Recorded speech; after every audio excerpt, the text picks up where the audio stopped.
L'appel universel à la repentance Act of the Apostle 17h30, Dieu, sans tenir compte des temps d'ignorance, annonce maintenant à tous les hommes, en tout lieu, qu'ils aient à se repentir.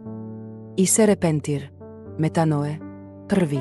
Usage dans le grec ancien, le verbe grec est composé de après, ensuite, comprendre, percevoir, reconnaître. Ainsi, dans l'usage du grec classique, il peut signifier réaliser quelque chose après coup, changer d'avis ou de pensée, regretter ou éprouver du remords. 2. Usage chrétien dans le christianisme reçoit un sens beaucoup plus profond. Dans la société grecque antique, il n'existait pas vraiment de concept de retour vers le Dieu créateur. Le verbe se repentir a donc pris dans le christianisme un sens spécifique, se tourner vers Dieu. La repentance n'est donc pas simplement un regret, ni seulement un changement d'opinion. Elle signifie retourner vers Dieu. Mais en réalité, l'être humain n'a pas, par lui-même, la capacité de reconnaître Dieu ni de se tourner vers lui. C'est le Saint-Esprit qui transforme notre cœur et nous oriente vers Dieu. Ainsi, la repentance elle-même est entièrement une grâce de Dieu. 3. Le terme hébreu correspondant dans l'Ancien Testament, l'idée de repentance est souvent exprimée par le verbe hébreu, shuv, qui signifie littéralement se retourner, faire demi-tour, revenir. Dans le grec du Nouveau Testament, l'équivalent direct de serait plutôt épistrophe, se retourner, revenir. Mais le Nouveau Testament emploie souvent, qui souligne davantage, la transformation intérieure du cœur. Cela montre que la repentance chrétienne n'est pas seulement un changement extérieur, mais une transformation qui commence dans le cœur. 2. Ignorer, agno, le verbe grec signifie ne pas connaître, être dans l'ignorance. Dans l'Ancien Testament, le peuple d'Israël connaissait Dieu à travers Moïse et la loi. Ainsi, ils possédaient une grande fierté en tant que peuple élu gardien de la loi.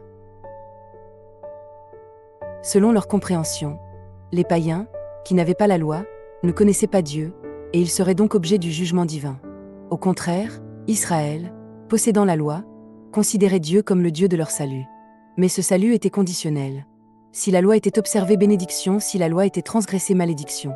De plus, dans l'Ancien Testament, le salut apparaissait surtout sous forme de bénédiction dans cette vie, bénédiction transmise aux descendants. 3. La limite de la connaissance de Dieu. Dans l'Ancien Testament, le peuple d'Israël croyait connaître Dieu. Pourtant, en réalité, personne n'avait vu Dieu, et les hommes craignaient même de le voir. Car ils pensaient, voir Dieu signifiait mourir. Ils ne connaissaient pas encore pleinement le Dieu de miséricorde, le Dieu qui pardonne, révélé par Jésus-Christ. 4. L'appel universel à la repentance, c'est pourquoi Paul the Apostle appelle toute l'humanité, y compris les Juifs, à la repentance. Il invite tous les hommes à revenir vers le Dieu d'amour et de miséricorde révélé en Jésus-Christ. Maintenant que Dieu s'est fait connaître par Jésus, l'humanité ne peut plus invoquer l'ignorance.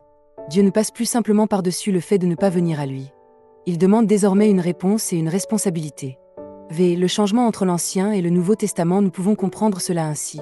Dans l'Ancien Testament, la condition du salut semblait liée à l'observance de la loi, c'est-à-dire les actes. Dans le Nouveau Testament, la condition du salut est la repentance, c'est-à-dire la foi qui se tourne vers Dieu. Et celui qui rend cela possible est le Saint-Esprit, qui nous donne la connaissance de Dieu, la foi en Dieu. Le Saint-Esprit devient donc l'élément décisif du salut. 6. La repentance comme chemin quotidien. Dans notre vie quotidienne, nous devons sans cesse avancer vers le monde. C'est pourquoi la repentance doit devenir une réalité quotidienne. Chaque jour, nous devons revenir vers Dieu. L'idéal serait que, même en vivant dans ce monde, nous marchions constamment avec le Saint-Esprit, et que nous demeurions simplement en Dieu pour toujours, sans avoir besoin de revenir sans cesse. Mais tout chrétien sait que cela est impossible dans notre condition actuelle. Ainsi, nous devons nous repentir chaque jour, revenir chaque jour vers Dieu. Plus précisément encore, nous devons prier à chaque instant pour que le Saint-Esprit nous ramène vers Dieu. Prière. Saint-Esprit, donne-nous l'esprit de repentance, afin que nous venions toujours devant Dieu, et que nous puissions jouir de sa présence chaque jour de notre vie. Amen.